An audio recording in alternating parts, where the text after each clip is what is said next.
Wi-Fi signal's gone down. There you go. Thank you so much for joining the tour. The tour hasn't started yet. It's going to be a different experience for me. We're going to be having some pre-recorded visuals that I recorded about 2 hours ago because the phone signal was very poor in Alfriston. So I'm going to be live narrating over top of pre-recorded by 2 hours the visuals. So hopefully you'll enjoy those. Let's see who's joined us today. So we have Tim. Hi Tim. Hi Matthew and Michael. Hi Margaret and Catherine. Hiya. Hi Marta. Kate, thank you for joining. Jennifer, thank you for joining. Gregory, thanks for joining. Chelsea, we've got another Kate. We've got Catherine, hi Catherine. Annie, you've got Sheila, Tish, UCL, that's Josh. Hi Josh, hope your day's going well. Josh is in the museum today, and it's the last day of the Grant Museum being open to the public until September. So I really hope it's going well over there. Hi Patrick, who else have we got? Excellent. So I hope everybody is well. Okay, so we're a little bit early. So Greg's saying some nice cabinets to film en route. I'm not sure. I'm not sure what he's referencing. Cabinets, maybe in the museum, maybe. Oh, Josh says, all going well here, busy but managed to sneak away for a bit. Excellent. Hi Davey. Hi Tammy, thank you for joining. Hi Sheila, MB. And do put in the chat where you're watching this. I will go back through the chat afterwards, and I've created a list of how far I've managed to reach on my tours. So so do mention in the chat where you're watching this from. Okay, and the tour hasn't started yet. So me and my wife, we set out this morning to Alfriston because it's a beautiful place, but it has almost no phone signal. So me and my wife went there and filmed it this morning. It takes about an hour, the video footage, so that's how long. So settle in. You've got time now, about 5 minutes, just at 5 or 6 minutes. If you want to get a tea or coffee or any nibbles. It is UK time. It is almost 2 o'clock. Hi, Mrs. Graham. Mrs. Graham is called Johanna. She's waving on the sofa. There she is. I'm trying to point where the hand is. Here we go. Johanna, wave again. Disembodied hand. Exactly. It's excellent. Thank you so much. Oh, and Catherine's waving to you. So that's very, very kind. Thank you. Hi, Mark. Thank you for joining. Anna Maria from Sweden. Hiya. My wife's Swedish, so she says hello. Or as the Swedes say, hi, hi. Kate is watching from Ireland. Annie is watching from Surbiton. Also, at the end, if you could do a review, that'd be fantastic. The review, I think you get an email that comes through and it asks you if you'd like to leave a review. So please do, if you have some time. I'd really value that. That'd be great. UCLM, that's Josh, is asking, is Doris around? She is around, but I've got the camera all set up on the TV, so I won't pan around. But just so you know, she's laying on her rocking chair. She's on a self-heated mat, which means it reflects the heat, any body heat, back up against her. And she's having a bit of a wash, a bit of a clean. She's had some food and nibbles and been chasing around. So Doris, the cat, is very happy. And she probably was glad we went out this morning doing the filming because it gave her time to have a little sleep. So who have I missed saying hello to so far? Let's see. Adrian. Hi, Adrian. Thank you for joining. Tibia. Tibia. Sorry if I'm pronouncing it wrong. Hiya. Sarah. Hi. And Rose is watching in Ontario, Canada. Thank you so much for choosing to join this tour and choosing to go with Graham. So we've got 4 more minutes to go. And you're getting a little view of my lounge. It's quite minimalist and Scandinavian in aesthetic. It's quite dark in here, but I've done that so we can see the TV screen nice and clearly. So that hopefully it gives you a good experience. Hi Liz, thank you for joining. Hi Linda. Excellent. It's great to see so many people attending already. 28 people, that's fantastic. Thank you so much. Liz, as you said, she was there the other weekend. It's a great place. Highly recommend visiting Alfriston, and hopefully, having finished this tour in about an hour's time, you too will think, when can you come to visit Alfriston? And do visit the pubs and taverns I'm going to talk about. Keep them running and keep them, money in their coffers to keep these fantastic places going. So do visit them when you see them online. Awesome is watching in Bali. How fantastic. Chandra, do invite me to Bali. I would love to go. yeah, I could do a tour. Doris could come with me. She'd enjoy a sandy beach, I'm sure. Margaret, thank you for joining. Fran, and also if you're joining us for the first time, do click follow. The link is either here or maybe over here, and it'd be great to see you on future tours. I've got a few more tours coming up. They are, I should be seared into my brain by now. So Thomas Paine, Lewis tour. So he's the English-born American political activist and a revolutionary. So that's going to be on the 8th of April at 3 p.m. UK time. I'm going to be writing that tour. And there's so much things about Thomas Paine in the area, his fascinating life. So do join that one. That's the 8th of April on Saturday. Another tour is the 22nd of April, 3 p.m, and that's exploring the history of the Grange, house and gardens. I've done that one before. Going to make a few little edits and revisions. So if you haven't seen that one, do book onto that one as well. It's a beautiful place, and I'm hoping for good weather, so fingers crossed. Okay, so a couple more minutes to go. Oh, thank you, Tish, for posting there about, yeah, that's my next tour. That's on the 8th of April. So do book onto that one. I've only got about 3 people on there but booked so far, but I only put it in there last night at almost midnight. I was really excited about this tour, so I wasn't able to sleep until I got myself pretty tired. So let's see, who else has joined us? Oh, Carol is asking, where am I in relation to London? So I live in Lewes, I work in London, so I work 5 days a week, full-time at UCL Museums, but I live in Lewes. It's a nice county town. It's got a lot of history, good links to other areas in the country. So yeah, wouldn't recommend the railway system, but you know, you can't have it all. Anna G, hi, thank you for joining. Let's see, Nicole, thank you for joining as well. Okay, I've got 1 minute to go. Liz is saying her parents would be interested in Lewes. Yeah, Lewes is fantastic. I really love living here, and it's a real privilege to be able to tell people about the amazing things that are in the area. Oh, let's see, I'm just going to look at the chat. Shirley, I lived in the area for 25 years and visited lots of times. I used to ring the bells in the church. Is that Southover Church? Me and my wife had a go at that. That's a really lovely church. Or you might be talking about Alfriston. I haven't rung the bells in Alfriston, but I have seen them, and that's where me and my wife got married, in Alfriston. So all these areas that I've been talking about in these tours, they all have special meaning to me. My first tour, which I ran, so it's only the second one, so you're joining early. So my first tour that I ran on my Go with Graham account was where my parents got married, which was the Grange House and Gardens, and then I've chosen Alfriston as my next one, because this is where I got married to Johanna, who's here. Johanna, wave. Yeah, the arm is there. There is more to her, believe me. And there's no CGI. She is real. Hi, Helen. Thank you for joining. Marlene, thank you so much for joining. Excellent.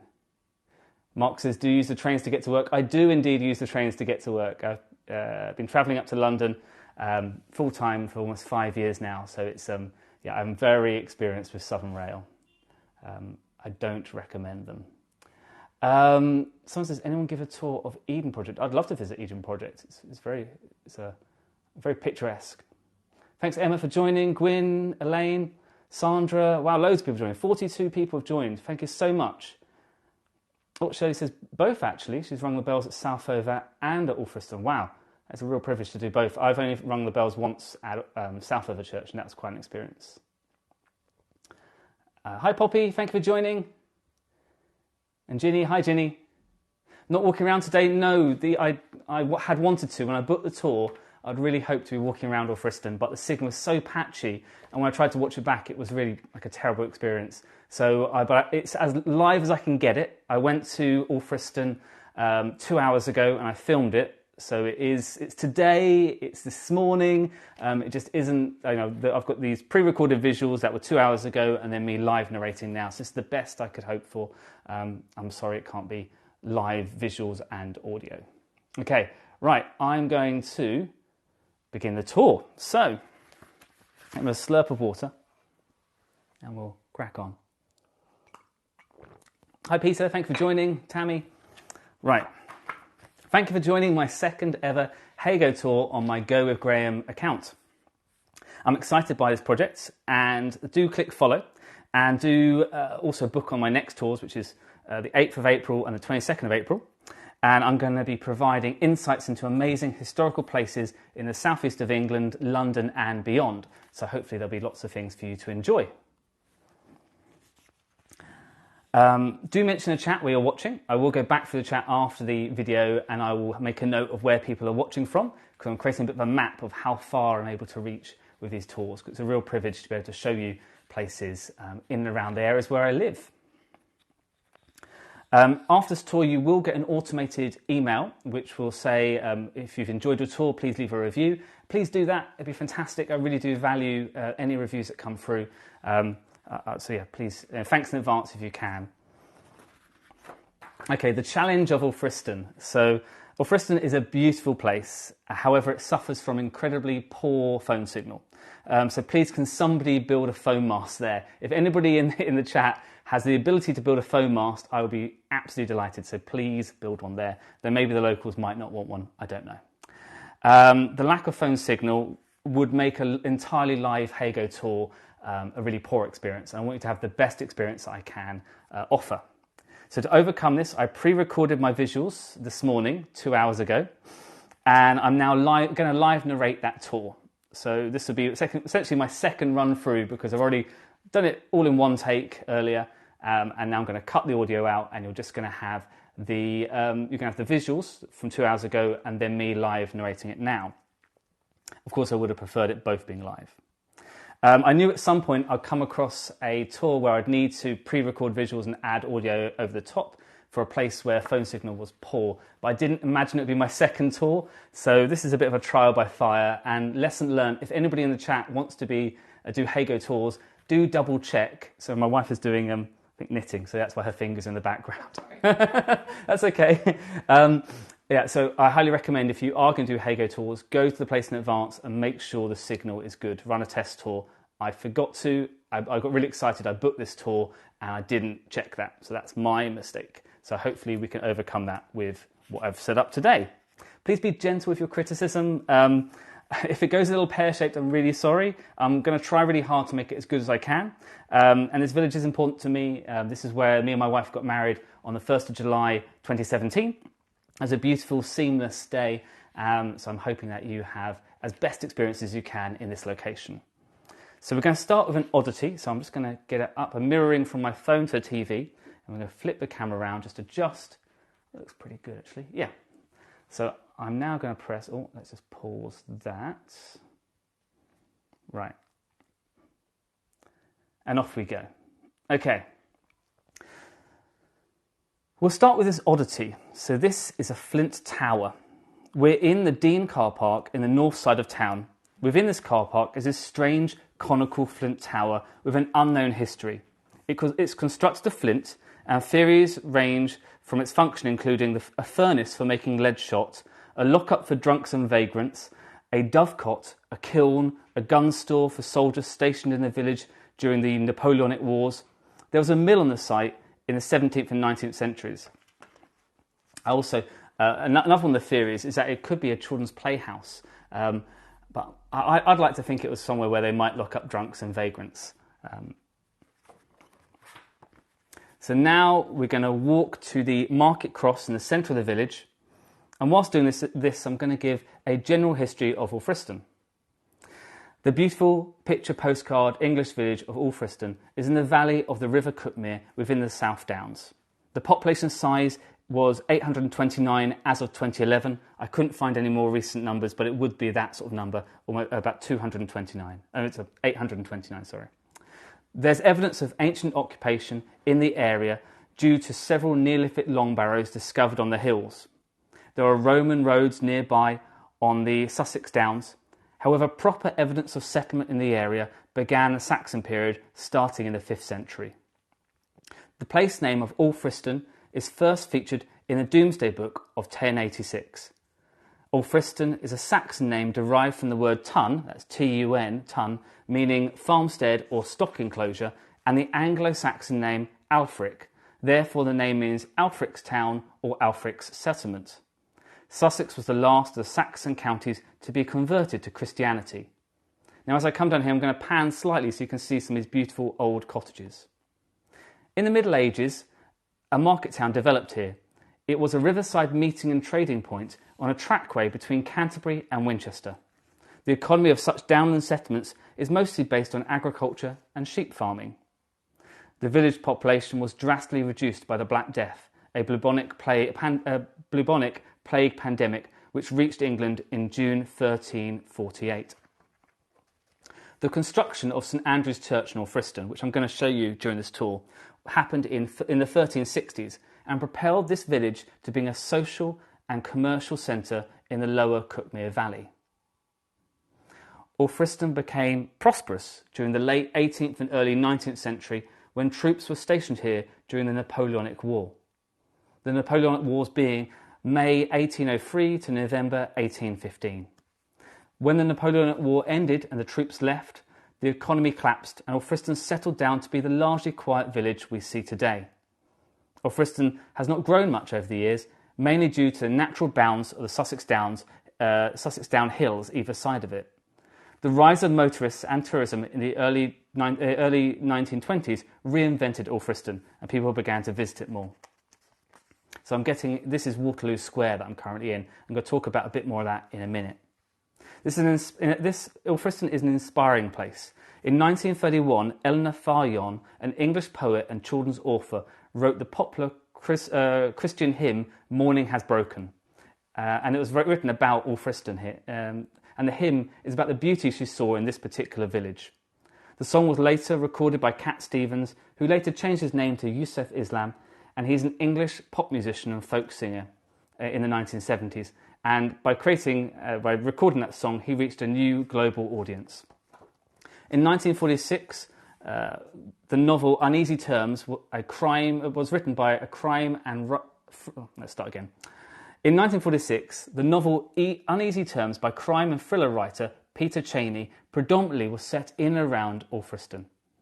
The book was made into a film in 1948 starring Moira Lister and Michael Rennie, and Cheney also mentions Alfriston in several other of his novels, including Dance Without Music, written in 1947. Another well-known thriller writer was Victor Canning, and he set the prologue of his 1956 novel The Hidden Face, US Burden of Proof in Alfriston. And Peter Sellers, in 1962, his film Waltz of the Toreadors was filmed here. And in 1964, The Chalk Garden, starring Sir John Mills, Hayley Mills and Deborah Keir, was filmed in and around the village. I'll be later reciting a part of a poem by Roger Kipling, which was written based on the activities of a local gang in the area. Now I'm going to talk a bit more about this tree during the tour, so we will cover that in a moment. Let's have a look at the chat, if there's anything that people have picked up. Otherwise, I'll give myself a little signal and I'll move on to the next part. Okay, next part, right. So the Market Cross in Waterloo Square. Alfriston's Market Cross is northwest of the church in Waterloo Square and is now one of two surviving examples. The other being in Chichester, which is still intact compared to the stump of a cross in Alfriston. So there's two market crosses in the country. This cross was probably first erected in 1406 and this coincided with King Henry IV when he granted a royal market charter to the men of Alfriston. This boosted an already well-established trading tradition. This charter provided the right for a market to be held in Alfriston every Tuesday and two annual fairs on the feasts of St Andrew, which is 29th of November, and St Philip and James, which is on the 30th of April. The Market Cross was erected as a symbol of fair dealing and to remind traders they were bound to deal fairly. There are records from the 1300s to the late 16th century which shows there were bakers and brewers, blacksmiths, fish sellers, glove makers, shoemakers, tanners, butchers, and even a slaughterhouse in this village. Many of these trades over time established shop premises within the village, but in the late 16th century trade started to move to the county town of Lewes. Since it was first constructed, this Market Cross, it lost the steps surrounding it in the early 19th century, and in the 1870s the base was replaced with some stone blocks from a window from St Andrew's Church, which was undergoing restoration at the time. Some of the steps have gone on to a new life as doorsteps in the village. In November 1955, sadly a lorry crashed into this market cross and destroyed the shaft. Today's shaft is a modern replica topped by a carving of a shepherd's crown, which is a form of a sea urchin carried by Downland shepherds for good luck. The north side terrace in Waterloo Square was requisitioned as quartermaster stores and billets, known as Wellington Barracks for the Napoleonic war troops. So I'm pointing there to where that quartermaster store and billets were during the Napoleonic War. I'm now going to talk about this chestnut tree, and Graham's going to point at it in a moment. And this was planted for Queen Victoria for her coronation, and that was on the 28th of June, 1838, just over a year after she succeeded the throne. So I'm just pointing there, that big tree in the middle. And Queen Victoria was only 18 when she took on the throne. Now I'm going to point next at the village store, which is opposite the market cross. And there's an interesting story about this. It was once held at gunpoint in an attempted armed robbery. So I'm talking about that building there, that's the village store. And two men, so this was in 1980, and two men in their 20s entered the post office and general store and pointed the gun at the lady behind the counter. She pressed an alarm bell and the men panicked and ran to a car with a woman as a getaway driver. They then went to a nearby town called Seaford and again pointed the gun at a local shopkeeper, and this time they succeeded in getting money. They were chased by 12 police cars to the town of Eastbourne, where they were arrested. A pistol and cash was found in the back of the car. Now, I'm going to make a little hand action, sort of a pinching hand action. That's me suggesting you take a postcard. But as I do that, this guy in high vis suddenly appears. So maybe you'd pause and maybe you'll take it after the guy's moved out of the way. This was live recorded. So yeah, I'll suggest a postcard moment. So 5 seconds, 5, 4, 3. Okay, a little short. Apologies. I'll maybe get into a slightly better position for a postcard. Yeah, I think that's probably a slightly better position if you wanted one. So thank you so much for joining this tour if you've only just joined. So now we're going down the road to the glove factory. I'm making our way down here.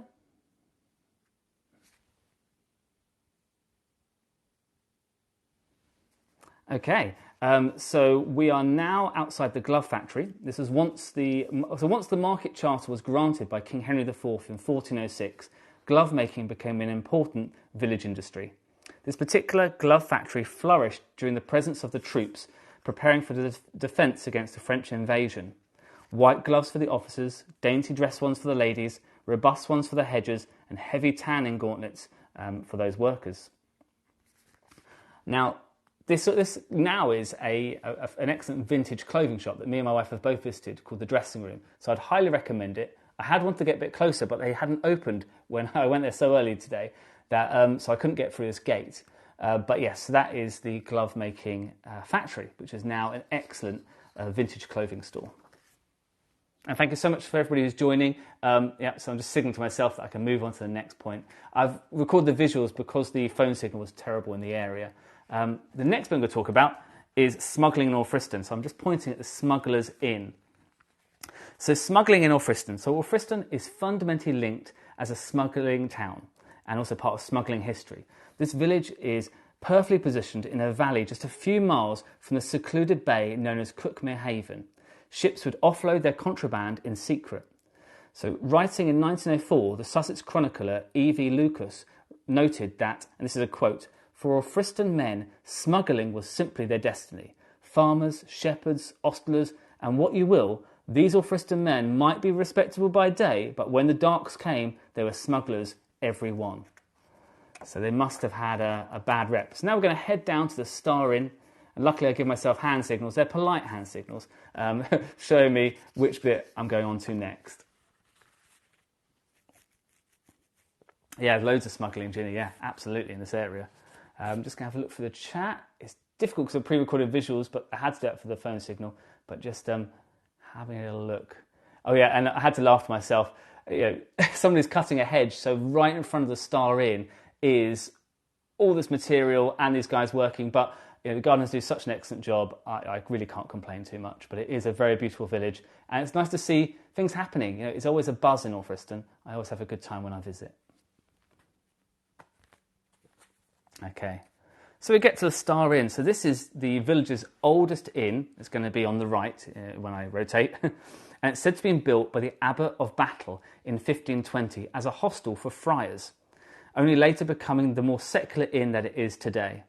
The front is adorned with several carvings, including St Giles, St Julian, the patron saint of wayfarers, St George killing a dragon, a greyhound, 2 serpents with tails intertwined, 2 heraldic animals supporting a staff topped by a coronet, and once upon a time a bacchanalian figure, which is no more. On a beam below the line of the main carvings are several heads in the style of green men, so you'll see those faces as we go along. There's lots of traffic, so you have to excuse me not for being able to get over there too quickly. And inside there's an angel carved in the mantelpiece in the kitchen. Outside it is a large wooden structure, a large wooden statue of a lion's head outside the inn, and it is the figurehead of a Dutch ship wrecked in the Cuckmere Haven in the middle of the 19th century. That Dutch ship was raided and its figurehead was removed by Stanton Collins, a notorious smuggler. So here's some of the carvings that I mentioned. So amongst this is St Giles, St Julian, patron saint of wayfarers, St George killing a dragon, a greyhound, and 2 serpents with their tails intertwined, and 2 heraldic animals, plus those green men found in some churches along the front of this building. So lots of lovely carvings. And yeah, I'll just repeat the last bit. So we're going to next see a large wooden statue of a lion's head standing outside the inn. Is a figurehead from a Dutch ship wrecked in the Cuckmere Haven in the middle of the 19th century. And this ship was raided and its figurehead removed by Stanton Collins, the notorious smuggler. And we're telling you a bit more about Stanton's life and what his gang got up to very shortly. But yeah, definitely a postcard moment.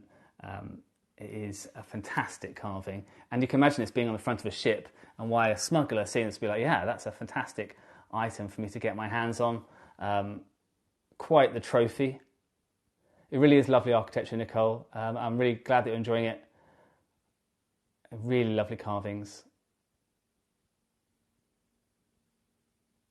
And thank you so much for joining this tour.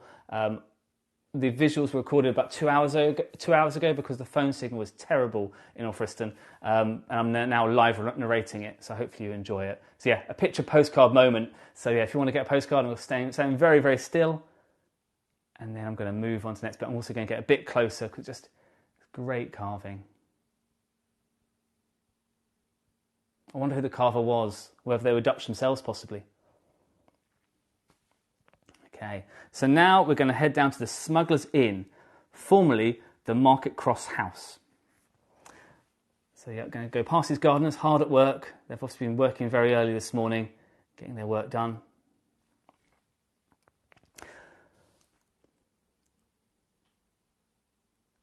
And yeah, you can see lots of traffic. These roads weren't designed for cars as big as this. Cars were much smaller. They've got quite big. Now we're going past the village store. I'm just going to pause outside that. That's where that armed robbery took place in 1980. Three gents and a lady, but they were caught by the police after doing a second robbery. Maybe, yeah, I'm suggesting a picture postcard moment if you wanted to.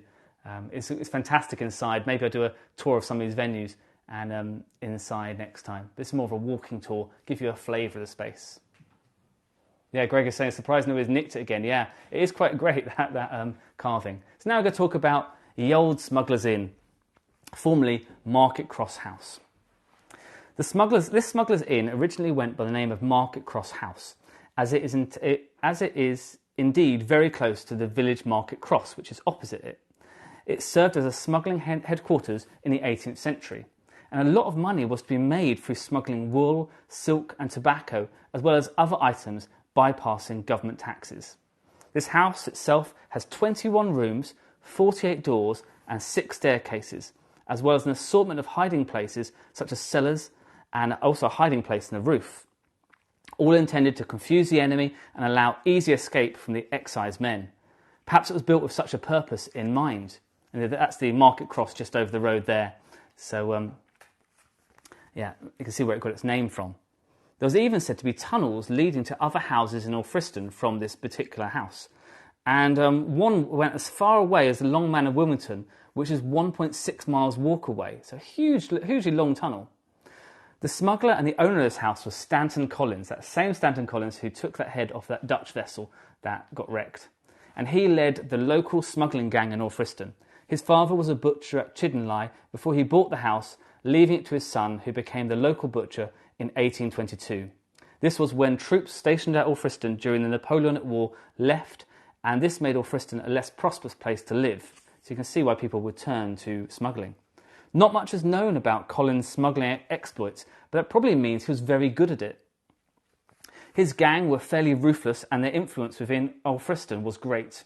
When a new minister was installed in the Lady Huntingdon Chapel, now the United Reformed Church, which we will see on this tour, and that person wasn't to their liking of Mr. Collins, he and his men forcibly removed the man and brought back the old minister, Mr. Betts, to complete the service, and Collins posted guards outside to make sure there wasn't any further disturbance.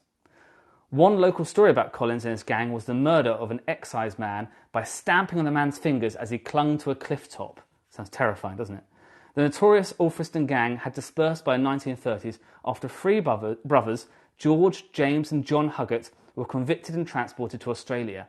Their gang leader, Stanton Collins, who lived at Alfriston's Market Cross House, was eventually arrested in 1831, but not for smuggling. Report says it was either sheep stealing or theft of barley from the Littlington farm. Collins was imprisoned and transported to Tasmania, and the last known Collins gang member, Bob Hall, died in 1890, aged 94, in an Eastbourne workhouse. The imprisonment and relocation of Stanton Collins in 1831 ended the smuggling trade in the area. He was the ringleader. He eventually returned to Sussex in 1837, but chose to live elsewhere and worked as a servant. Further along on his travels in 1904, Evie Lucas, who I mentioned earlier, met a Burwash lady who recalled how, as a child, after saying her prayers, she sometimes was put to bed early with a strict warning, and this was in Alfriston, so the warning was, now, mind if the gentlemen come along, don't look out the window. This led to author Rudyard Kipling using the tales of Collins and his gang as inspiration for his 1906 poem, A Smuggler's Song. And I'm going to recite 2 verses of that, and also we're going to have a look at the view from this building. So this is the view that Stanton Collins would have had, obviously, in the past. If you wake at night and hear a horse's feet, don't go drawing back the blind or looking in the street. Them that ask no questions isn't told a lie. Watch the wall, my darling, while the gentlemen go by. 25 ponies trotting through the dark, brandy for the parson, baccy for the clerk, laces for a lady, letters for a spy. Watch the wall, my darling, while the gentlemen go by. It's much longer, but yeah, we'll just cover 2 verses for now. So this is the view from the property, and he would have had a view over that market. Smuggling was not the only illegal pastime in Alfriston. The looting of cargo from wrecked ships, such as that Dutch ship, would bring in much money in the area, and any interference could provoke violence. Such was the case in 1635, when the son of Thomas Chowney, the Justice of the Peace living in Frog Firle, tried to stop looters on Seaford Beach. Sadly, he came a cropper with violence against him. And then we're going to talk about the history of the Georgian, and that gives me time to have a look at the chat. So let's see. What's the name of the poem again? Excellent, yes. I'm really fond of this poem. It's called, let's just check, A Smuggler's Song, and it's written about Alfriston, and it was written by Rudyard Kipling, who was living in the area at the time. It's about 8 verses long, and I read the first 2, so do go and check that out. Yeah, the streets are so narrow. You can see these big modern cars, these 4x4s, are quite tricky. And luckily I had my wife with me who could keep an eye to make sure I wouldn't get run over whilst I was enjoying narrating this, but I've cut the audio for that, but also getting the best visuals I can. So thank you so much. Thank you so everybody who's joining. I can see Mary has followed me. Thank you so much. There's now 68 of us. Elaine says it's so clean. Yeah, it's very, very well kept, this particular village. It is classed as one of the most beautiful villages in the country, and I would agree, it is quite lovely. And yeah, Lynn is saying such a quaint village, it's like going back in time. It really is. You can kind of feel the history that you're seeing. Somebody's asking, is the Swan store owned by Alexis Polizzi? it's the Star, but yes, I think it is owned by Alexis. I know they overran with their budgets, so yeah, they're trying to make that back with the meals that they offer and other things they do.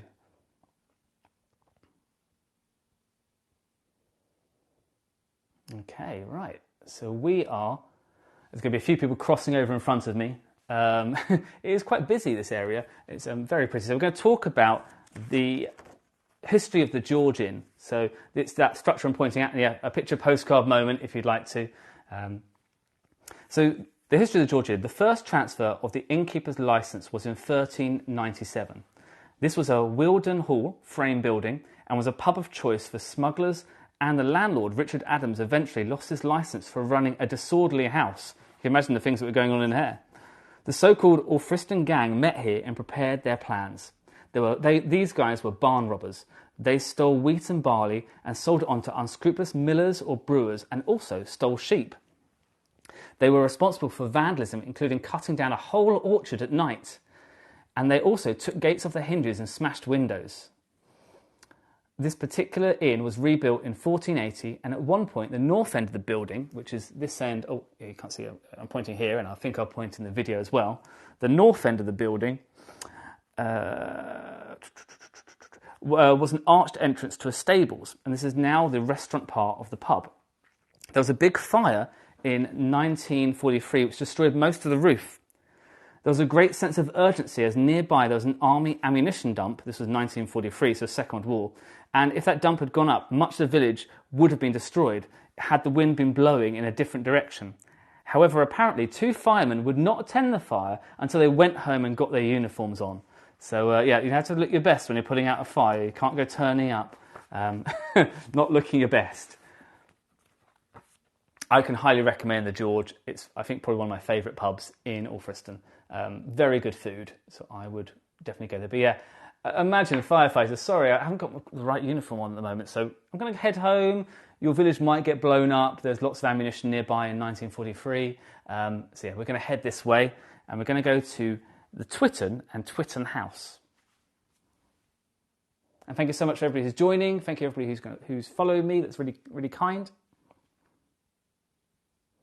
Somebody's asked, is housing available? So the population size for the area I can only find 2011 figures, is 829. So there is a small area of housing, but it's very much curtailed by the natural landscape. So you've got the hills either side, and yeah, give me a little picture postcard moment.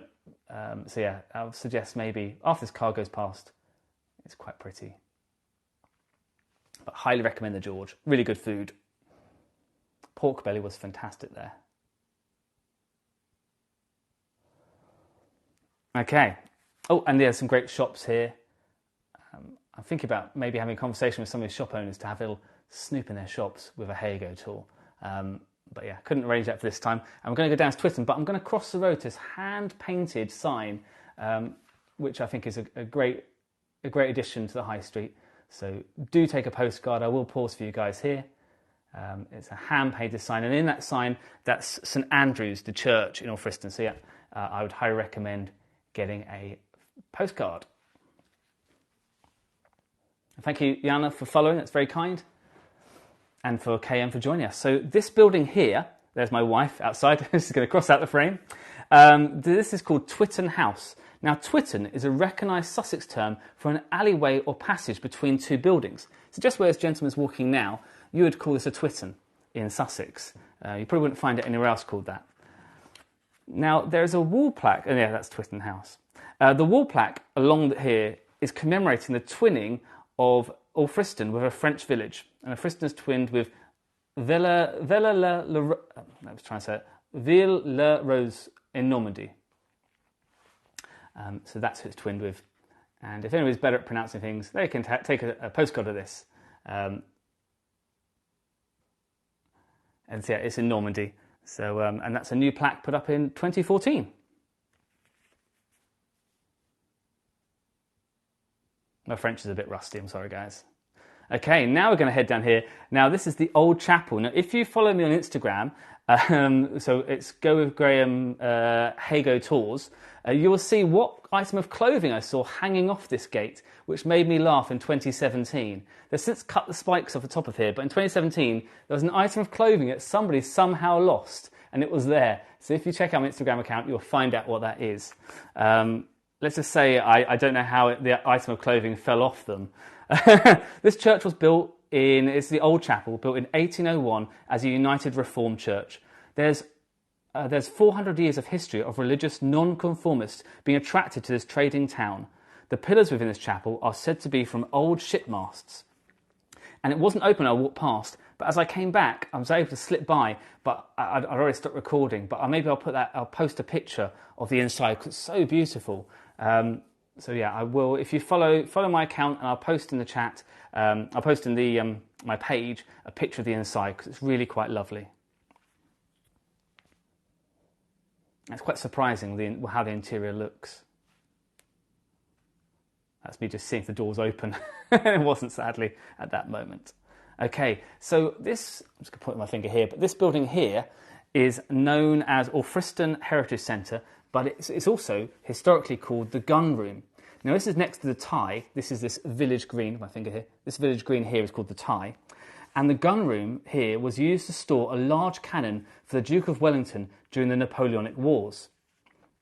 The fascinating history of the Cuckmere Valley and Alfriston village is displayed on the mezzanine floor, including a copy of the famous De Ward survey map from 1618. This space was kindly donated by the Rathfinny Wine Estate, and Rathfinny Wine Estate is situated on the downland just south of Alfriston, and it's one of England's largest single-site vineyards. I visited the wine estate for a tour and a wine tasting a few weeks ago with my wife and my parents-in-law, and I can attest the wine is wonderful. We didn't go to get a bottle today, but I'm thinking perhaps tomorrow. And inside this heritage centre, there's a good selection of Alfriston history books to browse whilst enjoying teas and coffees. So whilst my wife goes and buys a cake, I'm going to wander upstairs and you can have a look at how it looks. Now, I just nipped inside, so I may be moving a little bit quick in here, but it'll give you a flavour for this lovely little heritage centre that has been donated by the Rathfinny Wine Estate. And I had a fantastic tour there. The guide was extremely knowledgeable, and the wine, the 4 different types of wine we tasted were delightful. And yeah, lots of comfortable seating. You can get teas and coffees and cakes. There are some local history books around. I had to go sit in there and read up before putting this tour together. So I can highly recommend it. Wow, I've got 71 people attending my tour. Thank you so much, everybody who's joining me. And that's a view of the Tie just outside. And we're going to talk about that mine next. So a little bit of Second World War history to add to this tour. And hopefully I'll do more tours in Alfriston and other areas. So if there's particular topics that you'd like me to delve into, I'm very much happy to consider it.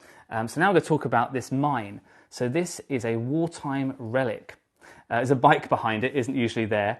And this naval mine was washed up 4 miles inland on the bank of the River Cuckmere near Alfriston. And that was on the 29th of October 1943. The River Authority employee, Roger Walker, and a colleague strung ropes across the river to capture this mine. It was defused by the British naval authorities, and now it's a charity fundraising piggy bank. Ironically, so this was in 1943, it was found and captured and defused, but ironically in the 1950s, a ton-class minesweeper was built and named HMS Alfriston. I like to think maybe this is connected, that there's one almost ended up blowing up the village, and so they perhaps named one named that minesweeper after that occurrence. Yeah, definitely a picture postcode moment. And there's my wife in the background, about to enjoy some, was it carrot cake, Johanna? Pistachio cake. Was it good? Yeah, it was excellent. It was excellent, good.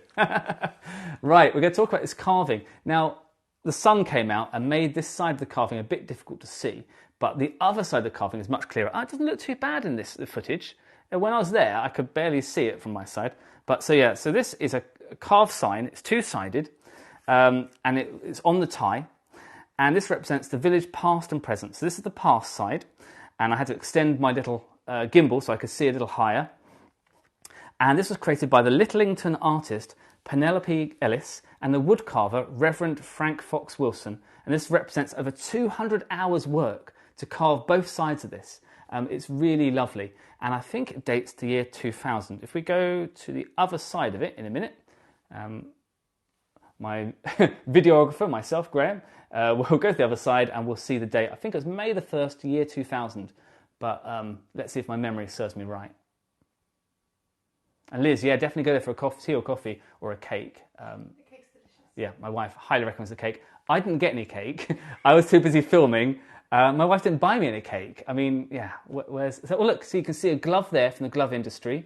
You can see rope, which rope was made in the area. The very old bell I'm going to talk about. We've also got St Andrew's Church and the Kissing Bridge, or the White Bridge. And yet, 1st of May, year 2000. I was right, excellent.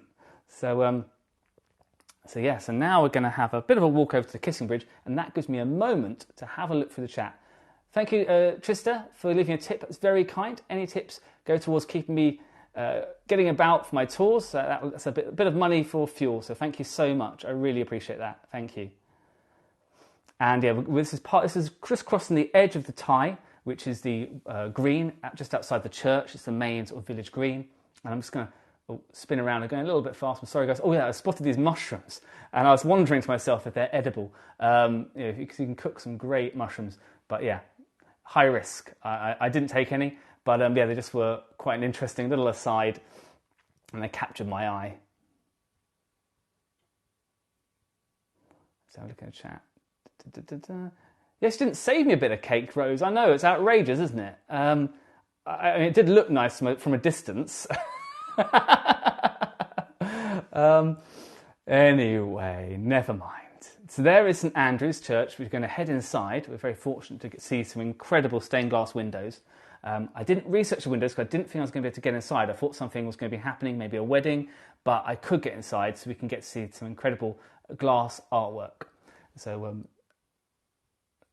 hopefully you'll get to enjoy that. Now, I know I put this tour is going to be 45 minutes. It's going to be over an hour. I'm really sorry, guys, but you get more bang for your buck.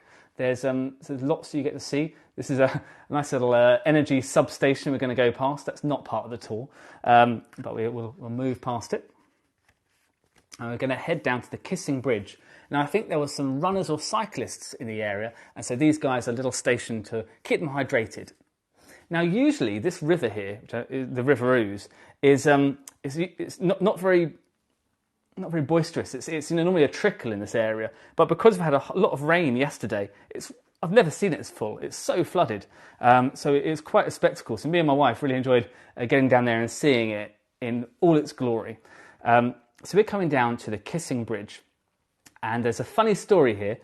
So when I got married, 1st of July 2017, and there were some walkers on the bridge, me and my wife wanted to get a photograph. My wife was holding a skirt and I was holding her bunch of flowers. And when I got to the bridge, I went across and I spoke to the walker. I said, do you mind just going the other side just so me and my wife can get a photo? You can come back, but if that's okay.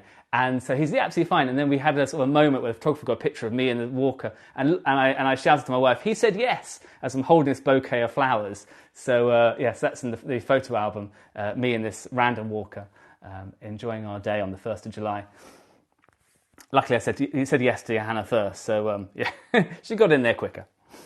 So this is the Kissing Bridge, and we know a footbridge was present here since at least the 11th century, and on the west bank is an area known as the Spots, which was a medieval mooring point. And I spend a bit of time here because, I mean, as I said, I've never seen the river quite so boisterous, quite so lively. And it's really quite pretty. The sky was this nice sort of pale blue. The floodwater was clearly going over the edges of the river, and it was quite a spectacle to see. So hopefully you'll get some nice postcards along here. So I do dwell on different points along here. Oh, Ginny's saying, I wonder if Hurstman Castle would let you do a stream. I wonder. I could get in contact with them.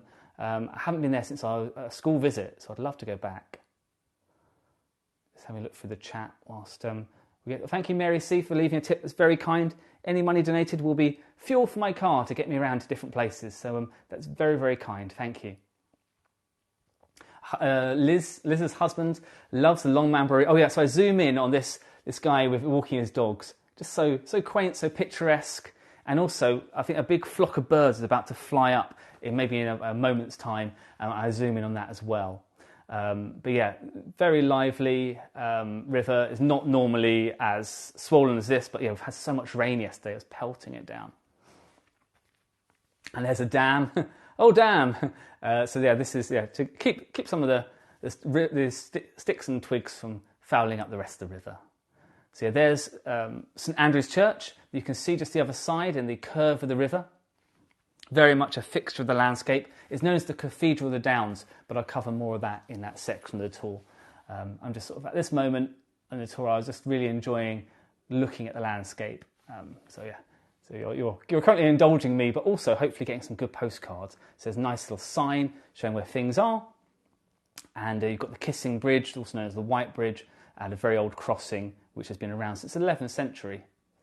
And in the Colston, the trees are amazing. Yeah, it's quite atmospheric, really, this whole area. And you can see why me and my wife chose it for our wedding in 2017. Pam says, yes, she believes the clergy house was the first National Trust property. Exactly right. That's going to feature in this tour. So yeah, a flock of birds was swooping by. I sort of captured that moment. That's the beauty of these live tours. You couldn't schedule those. It just is and happens at that moment.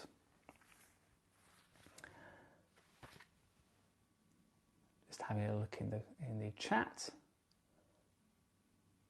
Kate says, yes, lovely pastoral scene. It really is quite lovely. I just want to sort of take in the moment and look at that blue sky. It's almost like the beginning of the Simpsons episode. The Simpsons. So, it's really quite pretty. I mean, if you painted that, people wouldn't think that was how it looked. I just really, really enjoyed it. And thank you, Karen, for joining. Thank you. We're partway for the tour, but the tour's quite long. It's about an hour and 5 minutes long, so you've got a good over 20 minutes left. So hopefully you'll enjoy the next parts.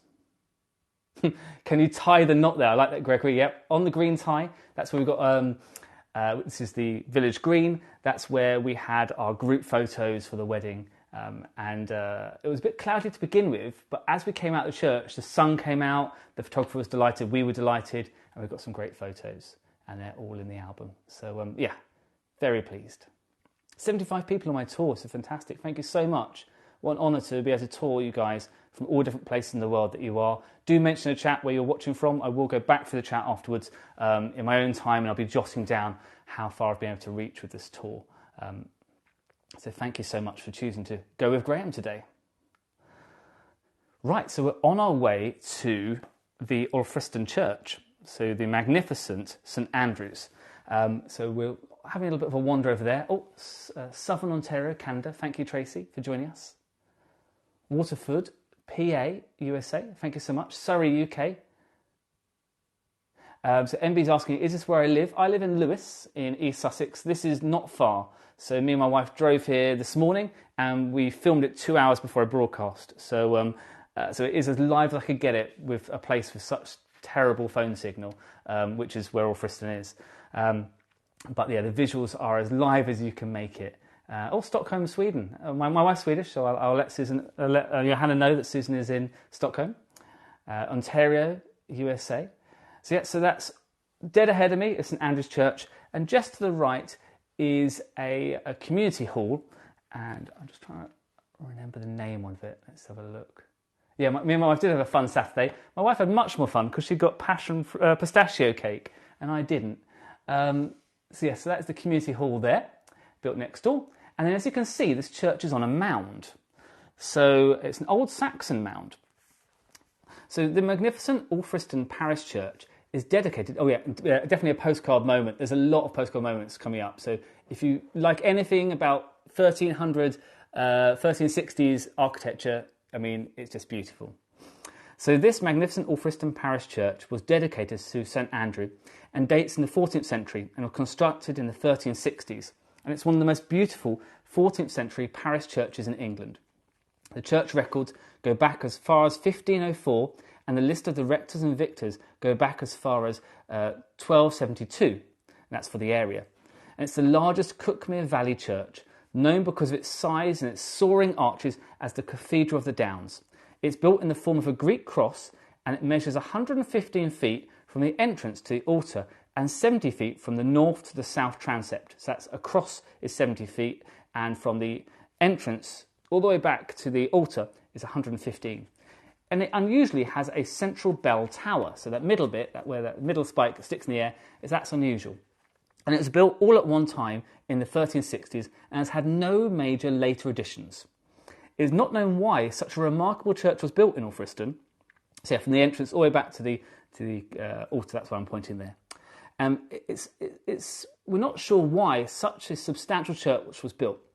And you would believe that an aristocrat would be responsible, but no named aristocrat has been involved with this. So we believe that locally this was built with the proceeds of the wool trade.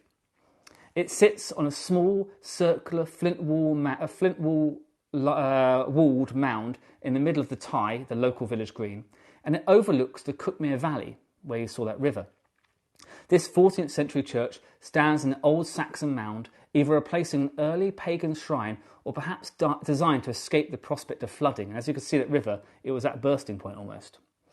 The mound and the westerly slope towards the river serves as a graveyard in which the Nobel laureate Sir Peter Medawar and Labour politician Dennis Healey are buried. Now we're going to head inside. I hadn't planned to be able to go inside because I thought a wedding might be taking place.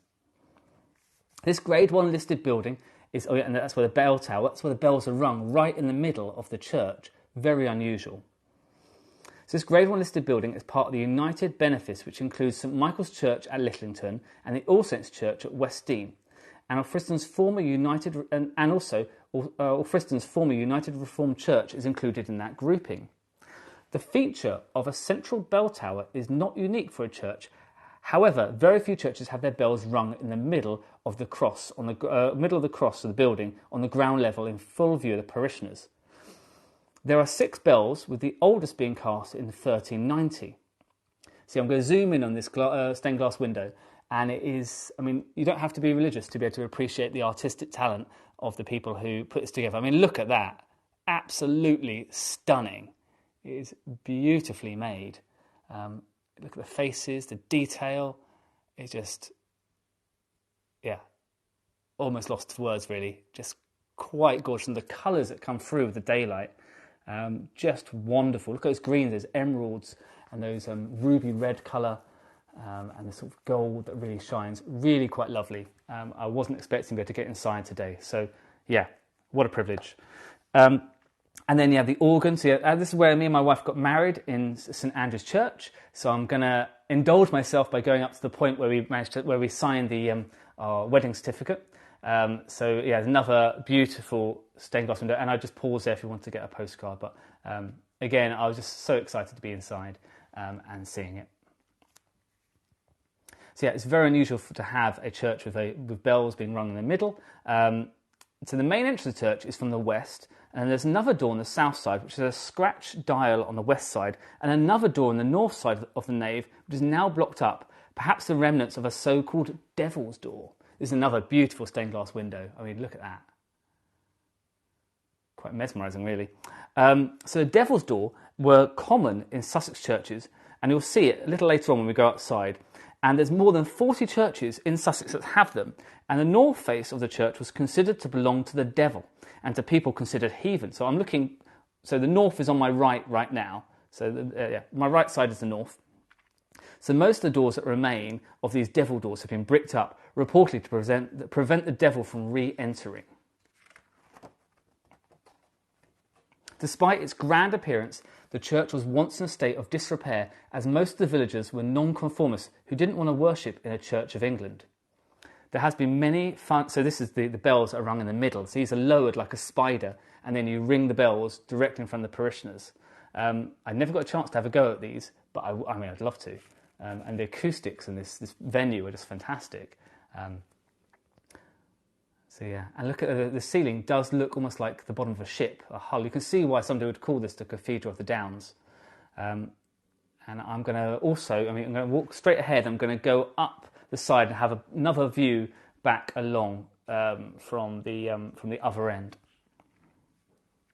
Despite its grand, so I mentioned that the villagers were nonconformists who didn't want to worship in the Church of England, but there has been after that a lot of fundraising in recent years to support this building.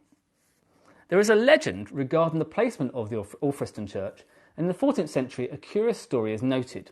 The first stones were laid in a field west of the main street called Savin Croft, that's the name of the field, and that was the original intended location. However, after the trenches were dug and the first foundation stones were laid, these substantial stone blocks were magically transported each night to a field in the east called the Tye, where this is, this green space, where we are now.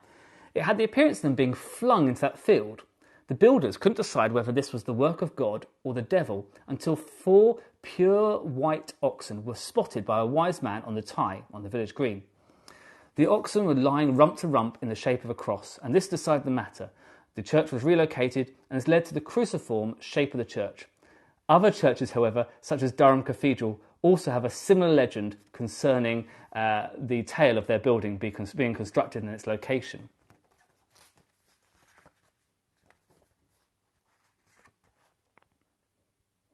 So yeah, just taking a little moment just to enjoy the space, the shapes. We're going to sort of have a little focus on the roof, just having a look through the chat, and then we're going to talk about some of the unusual funeral customs in the area.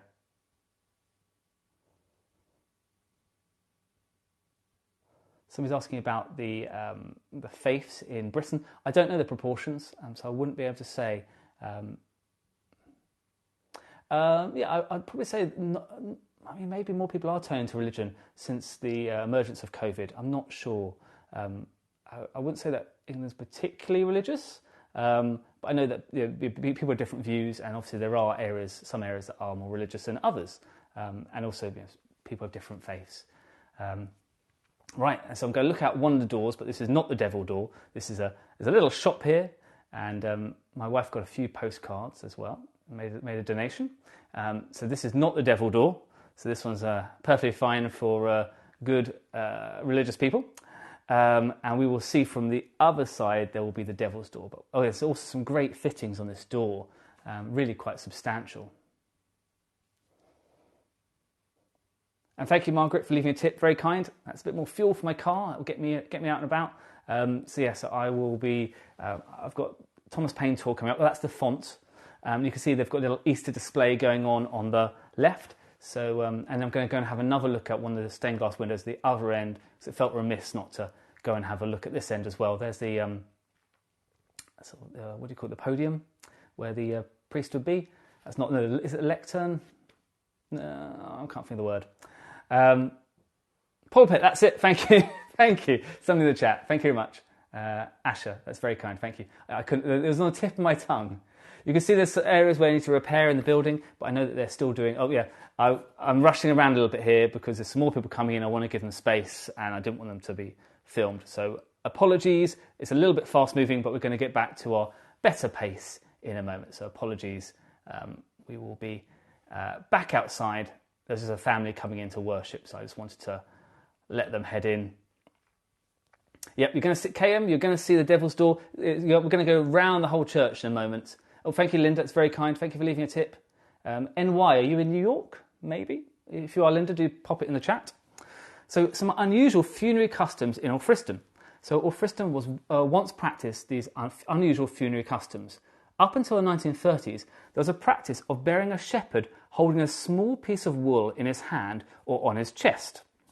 This was so when the shepherd got to heaven, St. Peter would see he was a shepherd as well, and that he would forgive the lack of attendance at church due to the demands of his own flock, so the shepherd's own flock. Alas, there are no more shepherds on the Downs, so the custom has died out, with the last example of this ancient custom being recorded in 1932. It's quite sweet that they was worried that not being able to attend church because of their work would possibly have long-term issues for the future, for their afterlife. So it's quite a sweet little tale that they would. Yeah, I'm indicating myself I'm on track. Thanks, Pam. It's very kind. Thank you for leaving me a tip. And Brighton, not far away, very local. So that was the shepherds. The other unusual funerary practice was maidens in the village would prepare and lay white wreaths called the Virgin garlands on the coffins of unmarried women during their funeral service. And then the garlands would be displayed in the church as a memorial. Those garlands were formed of 3 small hoops of equal size, forming a spherical shape, tied with a white ribbon and covered in white flowers, sometimes with a white glove or a piece of paper in the shape of a glove with the girl's name and age attached to it. And the garlands would stay in the church for 12 months. And it's a postcard opportunity. And that was mainly an 18th and 19th century custom. So they must have been quite big garlands if they were 3 hoops with a glove inside. and that they'll be displayed for 12 months inside the church. And yeah, if I mean, nobody wants to die, but if you're going to be put in a graveyard, I can think of very few places where they're as beautiful as having a view of the South Downs. So yeah, really quite a privilege to visit, and also to be interred there at St Andrews if you so want to be. And yeah, you can see, look at the flint napping on this. You can almost see very little mortar between these flints. It's very, very skilled work. This was 1390. I expect no expense was spared. The wool trade was booming. No aristocrat is named as being involved in its construction or funding. So, it just really is fantastic work. Ooh. And so you can see down into the cemetery down there. And yeah, really beautiful, the South Downs. And you can see back towards St Andrews up there. And yeah, postcard opportunity. And yeah, it is a really lovely church graveyard, as Rose is saying as well. It was very nice to be able to visit it. Oh yeah, so Linda is in Long Island in New York. Thank you so much for joining. And yeah, and I'm just, what am I pointing out in that? I'm not quite, I'm indicating I'm going to go around this way and we're going to go over to the clergy house. And there was some, I quite like the shape of these branches in this tree, so I'm just going to focus towards this tree. Something just captured my eye, and I could just really like the shapes up here, that they sort of follow each other up there. So yeah, enjoy some of the architecture, but also some of the nature as well. Now you're going to see the Devil's Door will be on the left coming up. So if you were a heathen, you could enter via the Devil's Door, but they blocked it up after a while because they didn't want the devil to re-enter. So that was the way to lead the devil away on the north side. If you're joining us now, Cindy and Luke, thank you so much, and Kathy. You're coming towards the end of the tour. There's a little bit left. We're currently outside St Andrew's Church. It was built in the 1360s. It is a fabulous church. It's one of the biggest in the Cuckmere Valley in East Sussex. It is one of the finest examples of 14th century architecture in terms of a parish church. You can see, I'm going to have a little zoom in on the flint napping. Look how closely that flint is napped. Really quite lovely. So the devil door is there. That's the devil door. So sadly it wasn't open. I couldn't go through it. My wife thinks I'm a bit of a devil sometimes. But yeah, couldn't go in there, so I'd have to go in the more conventional door. And then go around this tree, and at this point I suddenly realised, that really is the Devil's Door. I was checking it, said to my wife, is that the north side? And it is, so that's good. And there you go, zooming in. And yes, the napping isn't square, so the napping either side of it are beautiful 1360s napping, but in the middle, that's obviously done a bit later, a bit more rougher. They didn't really care quite so much at that point, and maybe the devil doesn't care about quite such detailed napping. Let's have a look through the chat, and so I've got opportunity, because the next part is going to be about the clergy house. So I'm going to have a look through and have a look at chat. I have explained the name of Alfriston came to be. So Tun, T-U-N, is name of a farmstead or enclosure, and Alfric was the name of a Saxon person. So it was Alfric settlement or Alfric's enclosure. So that's where Alfriston comes from, MB.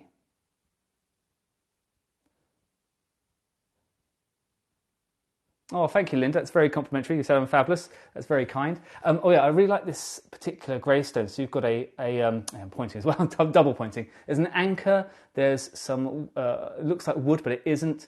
And there's also some rough stone. Perhaps that person works in shipping or the Navy. I'd love to do a bit more research of the graveyard.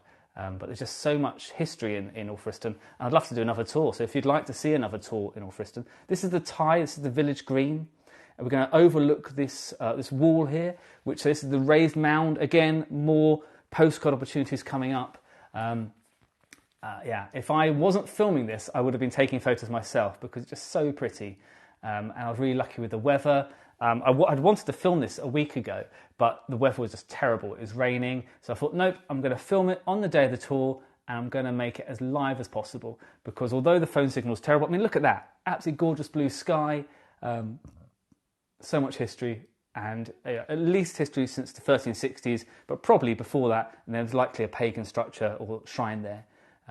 So yeah, really quite lovely. And quite unusual to have a mound with a flint-lined wall. And just in the distance there, you can see the clergy house. We're going to talk about, yeah, there's Graham pointing out, that's me. And we're going to head on over to the clergy house.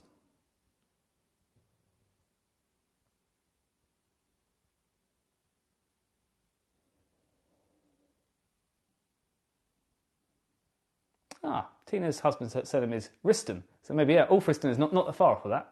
And again, yeah, I was on my way to the clergy house, but it just is another photo opportunity in my books. So yeah, and they've left the graveyard to become sort of a bit of a sort of wild meadow to allow sort of birds and insects and plants to grow.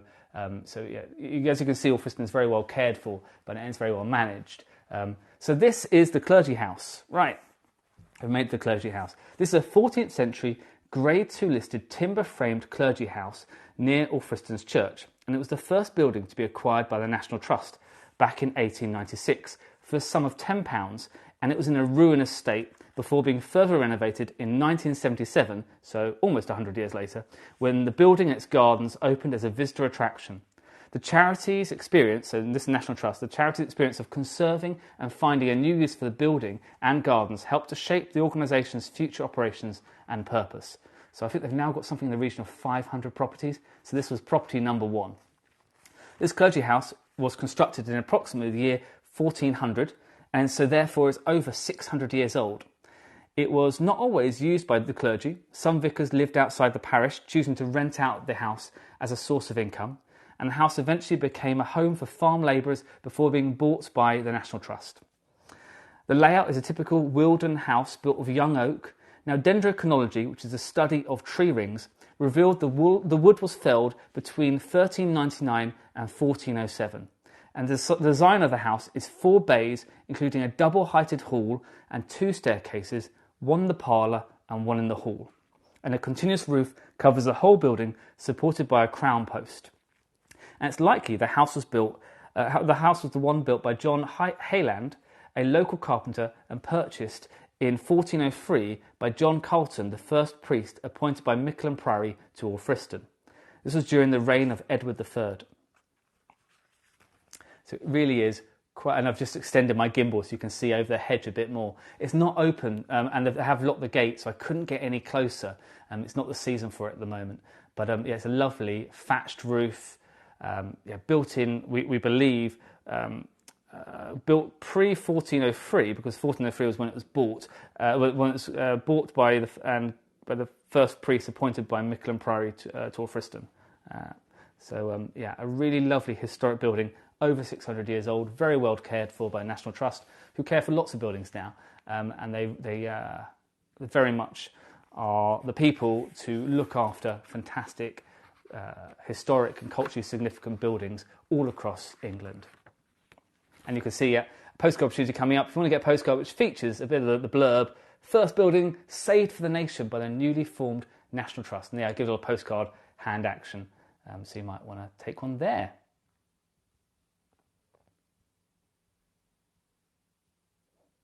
Yeah, Rose B is suggesting a tour of people buried there if the stones are readable.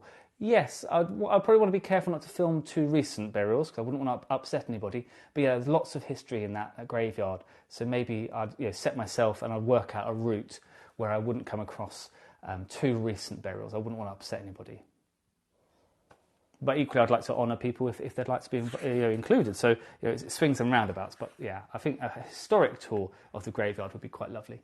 And yeah, another postcard opportunity. Now, there's a few quirky supernatural and extraterrestrial goings-on noted in the area of Alfriston. In terms of supernatural, well, I'm talking about witches here. There was the accusation of bewitchment was levelled against a lady called Ursula Welfare of Alfriston in 1580.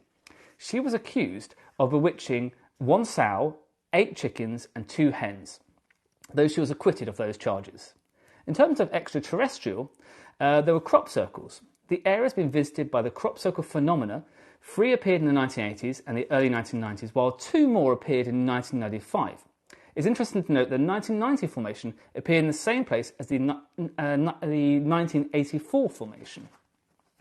In terms of ghosts, So Dean's Place, which is over this way, it's a bit too far away for me to have got to, but it's on the southern edge of Alfriston, and it was originally a moated manor house, but now a hotel, and people say that they've seen ghosts of a woman dressed in blue silk.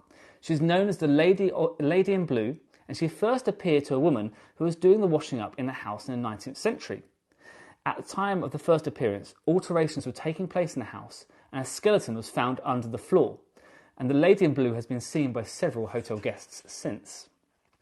Other ghosts that have frequented Dean's Place, including a disemboweled and bejewelled hand, and a man seen in the attic wearing a tall hat and a white coat. Also, the black dog. So stories of the ghostly black dogs are numerous across the Downs, and in Alfriston, the black dog has been seen several times, coinciding running along the Tye during a full moon, and looks over the flint wall before running back and disappearing. So it's some other little supernatural goings-on that have been recorded. So now you've come to the end of my tour, so thank you so much for joining my latest tour. It's been a bit more of a challenge than I would have hoped because I had wanted to do it live. The signal was terrible in the area, so I've had to... I'll flick the camera around so you can see me. Hello guys, I'm back. Oh, let me get a slightly higher cushion. Oh. Okay, hi. So welcome back. So thanks you for joining my latest tour. Please click follow, which will be over here or maybe over here. Thank you, Gregory, for a tip. That's very kind, and Liz, very, very kind indeed. So do join my next tours. There's one on the 8th of April, one on the 22nd of April, and a little snippet of the Thomas Paine tour. So Thomas Paine was born in 1737, died in 1809, and he was an English-born American political activist, philosopher, political theorist, and revolutionary. And he authored Common Sense, which was in 1776, and The American Crisis, which was written in 1776 to 1783. And those are two of the most influential pamphlets at the start of the American Civil War. And we're very fortunate that he lived in Lewes for 6 years. So that was from 1768 to 1774, and he had a big impact in the area. So there's going to be a lot of walking. I'm going to wear my comfy shoes, and I'm really hoping that you can join me. Thank you, Sandra, for a tip. That's very kind. Thank you, thank you. So yeah, I'm really looking forward to that. I'm going to be writing that in my free time, and I hope you're going to enjoy that. And then the next tour after that is the 22nd of April, and it's going to be in the Grange House and Gardens. I've been there before. I've run a tour there. It's great. I really want to show you guys again. I'm going to make a few tweaks here and there, but I'm looking forward to running that. Please do leave a review if you get a chance. I'd really appreciate that. After the tour, you should get an email that invites you to do a review. Please do that. I would love to have some more reviews. Please click follow if you've enjoyed the tour. The tours will mostly be live. This one just couldn't work out with the phone signal. But the next two tours will be live. I'm going to look at other areas and do click follow so you can see my progress of what I do next. So wherever you may be, I wish you good morning, good afternoon, good evening. And I thank you for choosing to go with Graham. And I look forward to providing a tour for you in future. So I hope you've enjoyed that. Johanna, do I give it a wave? The disemboweled hand. This one's not bejewelled. It's not the ghostly hand you can see in the Dean House. And if you've enjoyed Alfriston, do let me know. And my email address, which I don't know if I put it in here, is gowithgraham@hotmail.com. I haven't checked it recently, but I'm going to be going on there today to check it. Gowithgraham@hotmail.com if anybody would like to send me an email. But yeah, thank you so much. I will be going back for a chat. Let's have a little look at the chat before we head off. Thank you, Shirley. Thank you, Poppy C, for leaving me a tip. That's very kind. I'll put some fuel in my car and get me around for some future tours. So thank you so much. And thank you, Sandra, as well. Thank you, Ginny, for putting in the link to the Grange tour. Thank you so much. I'm just having a little flick through. Thank you, Catherine, for a tip. That's very kind. This wasn't my first tour, Gertrude, but it was my second tour. But it's my first one where I had to do some pre-recorded visuals. So it was a challenge. I was very worried about it, but excited to be able to show this amazing place. I'm really quite passionate about it. So thank you, Linda, for saying it. The challenge met and surpassed. You're very kind. Thank you. I really enjoyed it. And yeah, I was able to encompass it all in one day. I made it as live as possible. Just having a look. And Kate says it was a lovely tour. Thank you very much. Please do leave a review. I really appreciate it. And I will go back through the chat so I can jot down where people have been watching this. Okay. So thank you so much. I'm going to end the tour there. I know we overran a bit, but I'm hoping that you have enjoyed your time. If anyone's got any questions, I'll be here just for maybe a couple more minutes. Otherwise, I hope you have a brilliant rest of your day or evening or morning, wherever you may be. Lynn's giving me a wave. Ian's giving me a clap. Thank you much. Thank you, guys. Thank you for attending. You've made it to the end. Oh yeah, my email again. So it's gowithgraham@hotmail.com. So that's gowithgraham@hotmail.com. I'll just spell it just in case. So it's GOWITH Graham. So GRAHAM @hotmail.com. So I look forward to seeing you guys in future. Do follow and oh yeah, Fran's asking, where was your first tour? My first tour was at the Grange House and Gardens, which I'm going to be running again. Had some really nice feedback from my first tour. This is the second tour today that I've ever done on my Go With Graham account. So yeah, I had some really nice feedback last time, so I felt inspired to keep going. And that's why I've put some more up there. Thank you, Lynn, for leaving a tip. That's very kind. Thank you very much, guys. And enjoy the rest of your day, evening and morning. And I will catch you guys soon. So yeah, thank you, Greg Panea. gowithgraham@hotmail.com. So if anyone wants to get in contact with me, hopefully pleasant things. And take care, guys. Bye for now.